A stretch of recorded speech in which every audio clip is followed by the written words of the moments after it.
All right, it's ISC time. This one is called Inside Star Citizen Second Life. I'm not sure what that's even referencing, to be honest. At the team, we will always wanted to make the derelict more enjoyable and fun for the player. The new addition of the planetary nav mesh make designer able to put life on the location. Before it was just kind of a ship just there on the ground, but what we wanted to do is to create a link between the ship and the environment around. We decided to make them more like a settlement, to have like more story around them. It's like walking in the woods and just sometimes you just found an old car just all rusty there with the leaves. It does look like that. The trees all around. That's the kind of feeling we wanted to do with the lyrics. It does feel like I'm not the max quality, us designer a lot of opportunity to make the location more FPS friendly with cover, more like mission friendly, so we can add stuff on top of that. When you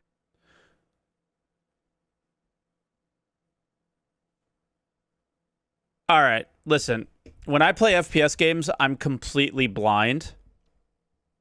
And I didn't see that player there. That got... Listen, we know the NPCs are terrible. We know Star Citizen has many problems when it comes to their FPS combat. But I don't play a lot of Tarkov. I barely play it at all. Have barely played it at all. But I've played it enough to know that experience right there, where like you walk into a new area and all of a sudden there's an NPC there and it's pretty scary, right? And all I can see there is what this game could be.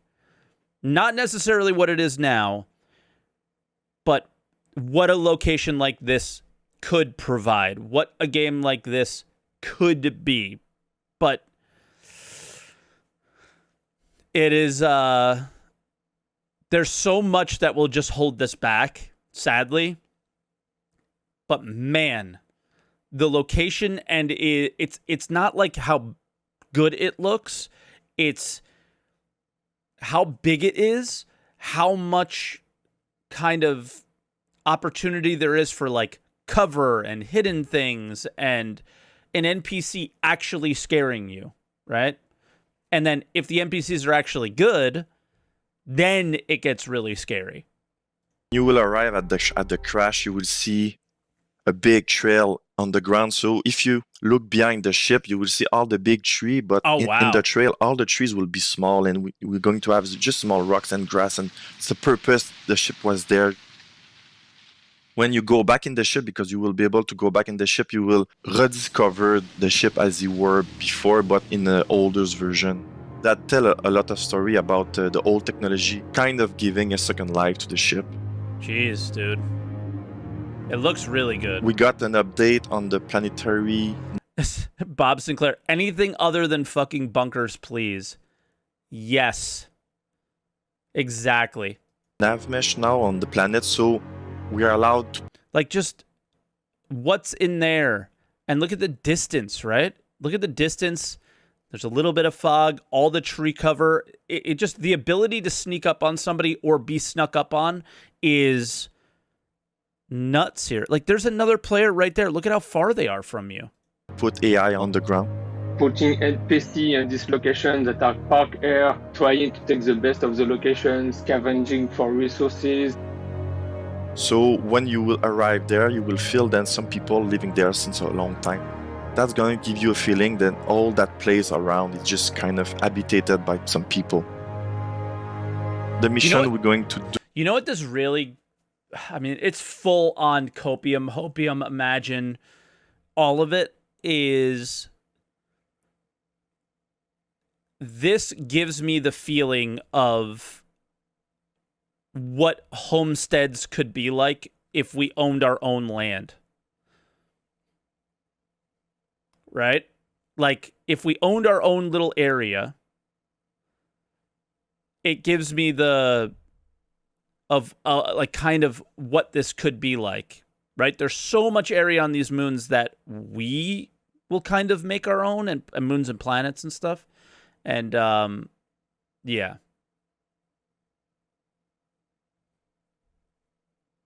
Do on those ships. Guys, I don't understand why the sounds are not playing. I would ignore them. There.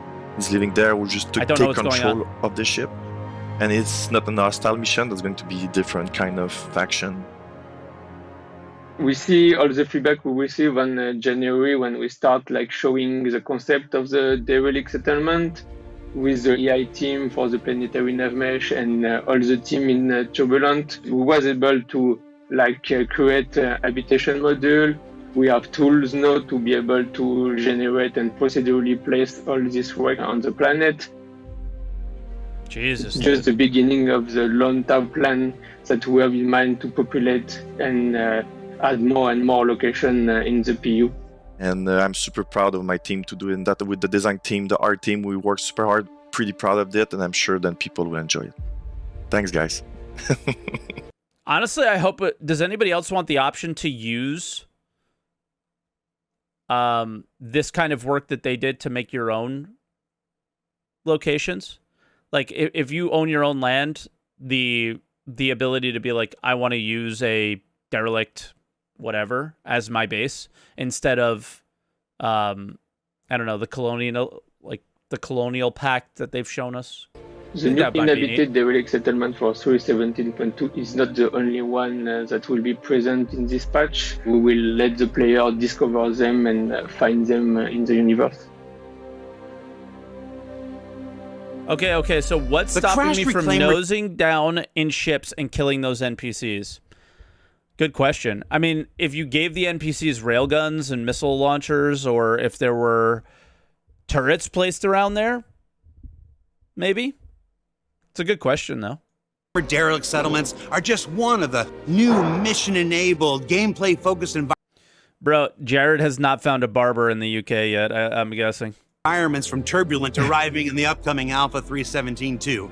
And we encourage you to explore the Stanton system and find additional ones on your own. Hint, some of them are still floating out in space. And when you're done exploring, the fine citizens of Orizon will need your help when the newest dynamic event pits the dreaded Ninetails against Crusader security forces. Here we go. Now, while we'd prefer you discover most of the details for yourself on the PTU and live servers, we do have a brief introduction to perhaps the biggest and most elaborate mission in Star Citizen yet. Siege of Orison is an event where we take away all of your most I know that voice. overpowered toys, which are your ships. You actually have to use your reactions and your guns and your teammates to hopefully survive this perilous encounter. We wanted to do what for I know that FPS voice. combat we did for ship combat Friends. with Xenothreat. Push it to its extremes. So this is they wanted to do Xenothreat, but have it be FPS. So without spoiling the event, Luke made Theaters of War, guys. I just wanted to. Luke and Elliot made Theaters of War. It happened. They just named it something different. the Siege of Horizon is a dynamic event which takes place around Horizon on some floating platforms owned by Crusader, and we shuttle players in to help out Crusader take back their islands. Don't you dare. I'm kidding. When we was making the mission, we wanted to, first of all, we wanted to make a full mission that pulled people in together to play together, experience something they might not have normally. In most missions you go up against 10 AI and you really don't get challenged. A lot of our missions... It's true. You don't get challenged, though, not because the 10 AI isn't challenging, but there's obviously these other issues. I feel like sometimes the 10 AI has been challenging, but this is a whole nother thing. PC, when we tested this, was it on the PTU or was it on Evo? I can't remember. I just want to see if I could talk about my experience or not. PTU. The sheer scale and turning the corner and they're just being NPCs, opening the door and they're just being NPCs. They kind of sneak up on you, surprise you. The first feeling I got, and again, I always go back to Escape from Tarkov. I don't think it's a fair comparison because I think Escape from Tarkov is just so far beyond what Star Citizen can do as far as like their AI and the just general like distance they've made and ground they've made on their gameplay loop. But the idea of the location and the feeling it gives you of like the oh shit kind of scary feeling I got at this location like crazy. And yeah, I mean it just feels way more intense. Do a lot of hand holding where we mark everything for the player and they can sort of disengage to a level and just like walk to a marker and presume the rest of it. Right now, this one I wanted to kind of go right, here's no markers, now think and try figure it out for yourself. Like, look at all the cover. The event is primarily a PvE mission. There are systems in place to discourage PvP. It's not something we protect against because we want the players to protect themselves. I was at a part of the location that had no armistice, though. Maybe that was a bug. From it. We're not discouraging it, but we're not actively supporting it yet. There's a lot of new spaces. But I'm part of me is happy you guys said that, and then part of me knows exactly what's going to happen. So the first area is armistice. The others are not armistice. It is an armistice. It's monitored, right? There were some areas that were monitored and some areas weren't. But I didn't mean armistice. I meant monitored. And then, so that's actively saying like PvP is okay.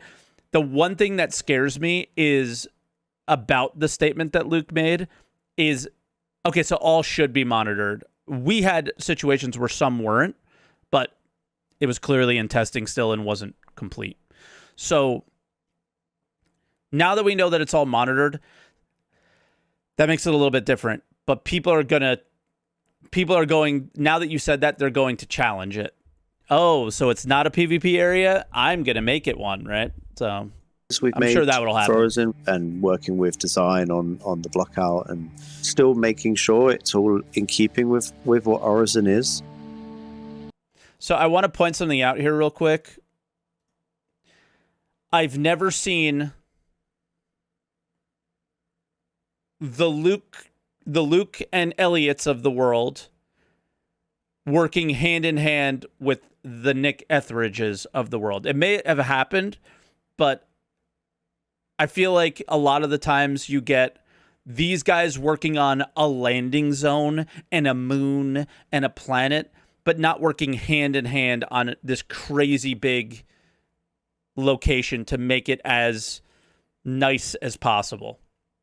Bases we've made for Horizon, so I do find that with design cool. on the blockout and still making sure it's all in keeping with what Horizon is. It was really great experience working so close with Art. We looked at expanding the visual library of Horizon.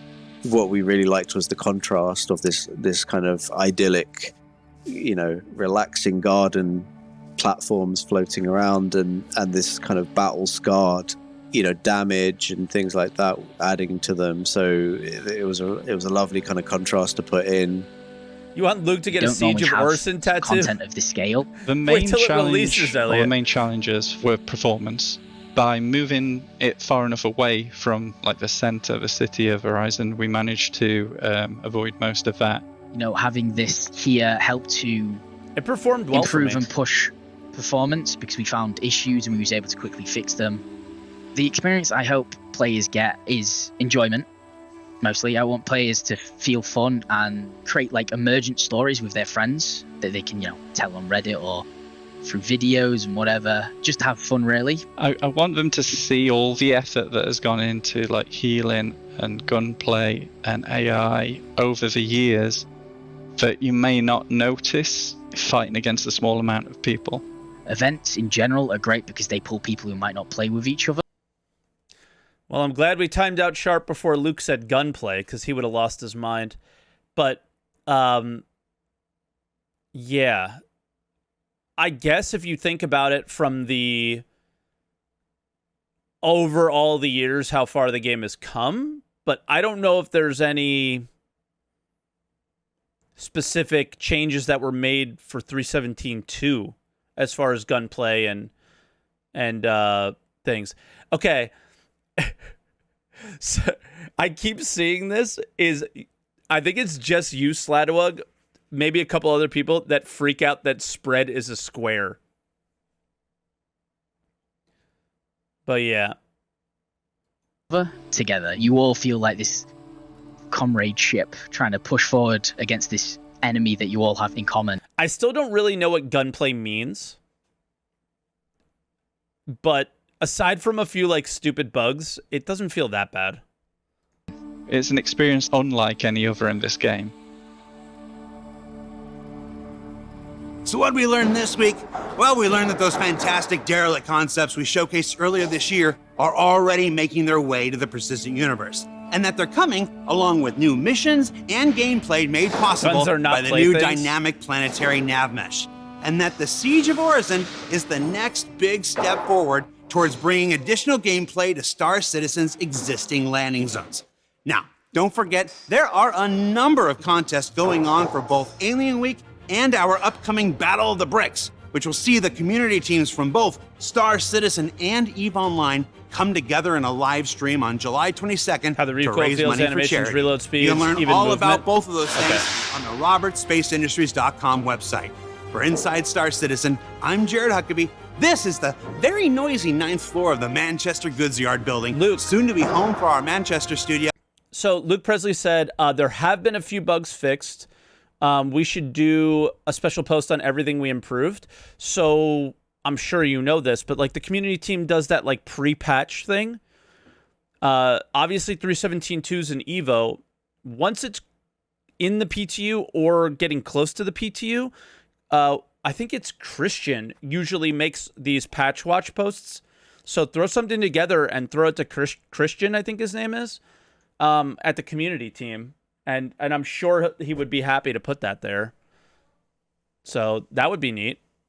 Because, yeah, whatever gunplay related things are coming, that would be... Oh, he's already been in touch with you. Nice. I think, yeah, I always mix his name up, but yeah, that would be great. Because I think people would be super interested in that. Can we have the image of Disco and the character creator? I think you can, but you don't have that epic beard that he has. Or the hair. And what goes in the center here, where all this noise is? It's going to be something to see when the time comes. We'll see you all next week. What is that? That is a huge Amanda, open just space. use whichever one of these has the least interruptions. This must be the mocap studio. We're not going to get this clean. Pardon me. Fish tacos. Yeah. That has to be. Pardon me, fish tacos. That was actually funny. Yeah, Disco's actually super witty, dude. He's mega funny sometimes. That is not a complete dad joke. That's actually funny. But yeah, I don't know. It's I have not experienced the Siege of Orison really yet. I was a little far behind the main group and had a hard time catching up, but it was quite a exhilarating, scary, fun experience. And from what little extra I know about it that I didn't experience yet, like the kind of mechanics of it, it's not only is it like I think pushing the game forward, it's really exciting. So I can't wait to see the next dynamic event and the, in my opinion, from what I've seen so far, like far and beyond the Xeno threat, the Ninetales lockdown, you know, that kind of stuff. I think we're so far above that already from the very little bit that I've seen so far. And Xenothreat really had some awesome moments, but yeah.